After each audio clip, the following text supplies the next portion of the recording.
Bienvenidos de nuevo al curso de ecología. Vamos a seguir con el tema de individuos.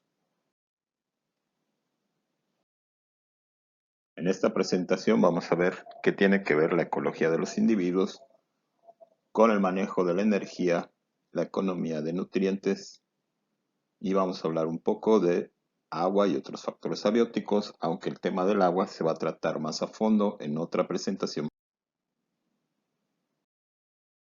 Los seres vivos están continuamente procesando energía porque tienen que producir trabajo.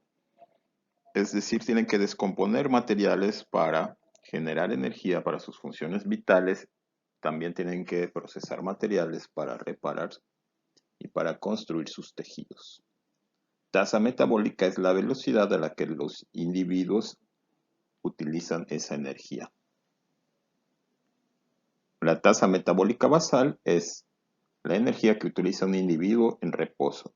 Es decir, que está en una temperatura ideal, que no sufre ni mucho calor ni mucho frío, que está bien hidratado, relativamente bien hidratado y que no tiene necesidades apremiantes como excretar, huir, etc. Entonces es la velocidad a la que consumen energía cuando están en un estado saludable y de relativo reposo. La tasa metabólica basal de un organismo depende de muchas cosas como su tamaño, su estado fisiológico, su edad, su etapa en su ciclo de vida, etc. Vamos a ver un zoom, un acercamiento a este gráfico. En este gráfico tenemos animales de los más pequeños a los más grandes, es decir, de los que pesan menos a los que pesan más, en el eje de las X,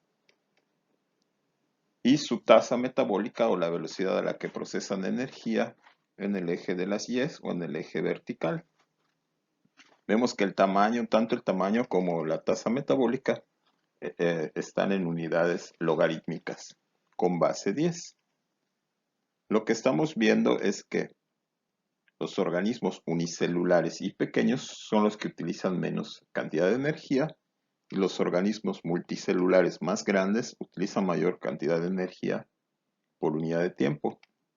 Pero también estamos viendo en estos recuadros rojos organismos que tienen el mismo tamaño, pero que tienen diferencias en la tasa metabólica.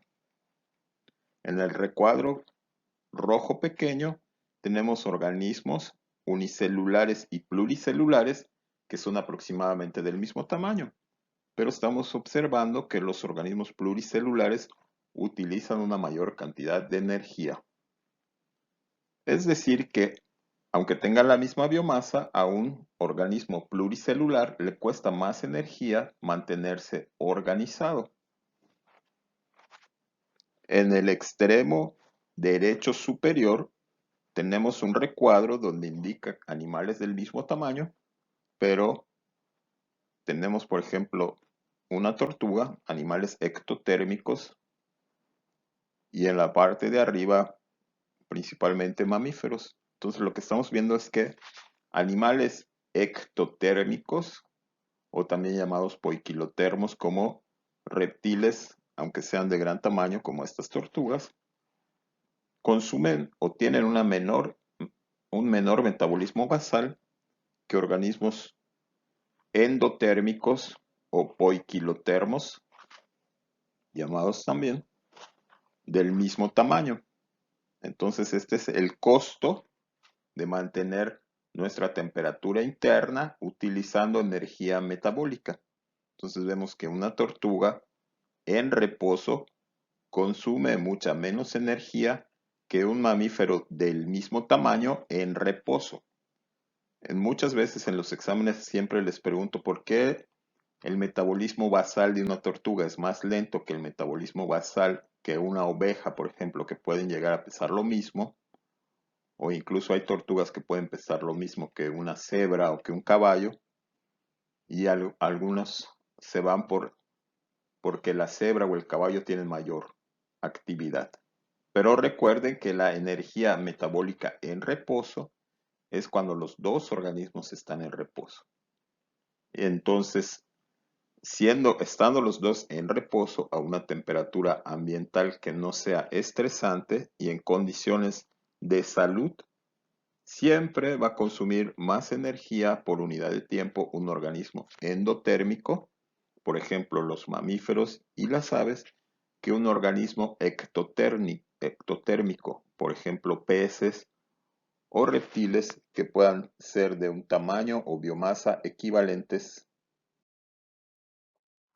¿A qué llamamos nutrientes? Pues nutrientes son elementos, principalmente minerales, pero también pueden ser macromoléculas que tomamos del ambiente para construir nuestros propios tejidos. La química de la vida es principalmente la química del carbono, hidrógeno y oxígeno, aunque también necesitamos otros elementos como el nitrógeno, fósforo y azufre para conformar nuestras macromoléculas como son las proteínas, los aminoácidos, bueno, los aminoácidos que también luego forman proteínas, nuestro ADN, las bases piramidales y diferentes tipos de cadenas eh, orgánicas. Entonces, por ejemplo, el nitrógeno y el fósforo y sobre todo el fósforo y el azufre son elementos muy importantes en la formación de las estructuras de ADN y ARN. También hay elementos que son muy necesarios, aunque los requerimos en menor cantidad, como son el calcio, el potasio, el sodio, el hierro, el zinc y el cobalto. Un factor limitante, que puede ser un nutriente o cualquier otro factor abiótico, es aquel que se encuentra por debajo o muy por encima de las necesidades básicas de un organismo. Así la temperatura puede ser limitante porque hay mucho frío o las temperaturas promedio son muy bajas, o porque hay demasiado calor o las temperaturas promedio son muy altas para determinados organismos. Lo mismo los nutrientes, cuando son escasos pueden ser factores limitantes, pero también cuando son sobreabundantes se pueden volver tóxicos. Con frecuencia el nitrógeno en el suelo es un factor limitante del crecimiento vegetal. Por eso muchos de los fertilizantes comerciales son a base de nitrógeno. Otro limitante muy frecuente del crecimiento vegetal es el fósforo y por eso normalmente nitrógeno y fósforo son lo que más contienen los fertilizantes artificiales. Cuando hablamos que un organismo entra en estado de estrés, cuando se disminuye su capacidad productiva, es decir, su capacidad de realizar trabajo o de acumular biomasa, debido a que algún factor se encuentra fuera de su rango óptimo. Es decir, algún factor puede ser limitante y entonces el organismo puede entrar en un estado de estrés. Ese estado de estrés puede ser pasajero, es decir, que la normalidad, el organismo vuelve a la normalidad. Una vez que ese factor limitante deja de serlo, o puede ser crónico. Como ya vimos o como veremos, dependiendo de en qué orden ustedes vean las presentaciones, el agua es indispensable para llevar a cabo la vida, al menos como la conocemos hoy.